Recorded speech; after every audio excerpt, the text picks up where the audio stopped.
Hey guys, here's my completed build of the 1/144th scale Gundam Astaroth.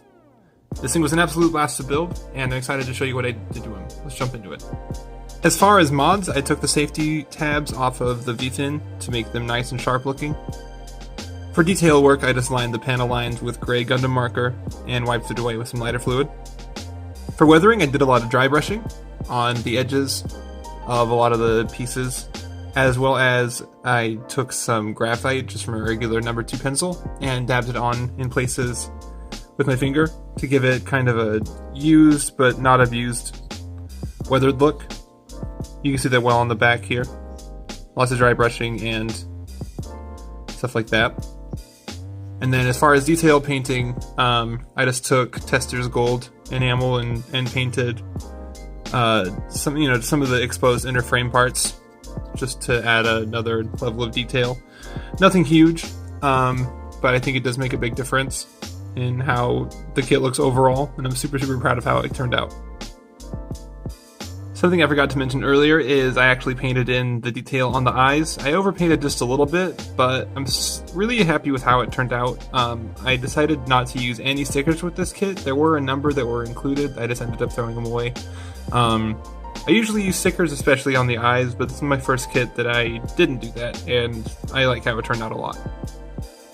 I'm a huge fan of the overall design of the kit. I love the asymmetry of the thing. I think that it looks really cool and kind of like hashed together with other parts.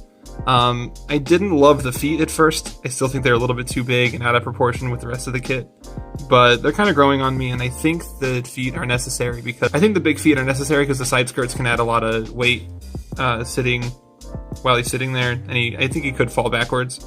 And then I think they also can help to support the giant armaments that he has that I'll show you in just a second. The weapons I mentioned earlier, he comes with this kind of bullpup rifle, comes with a little knife, but he also comes with this gigantic sword. All of these I just took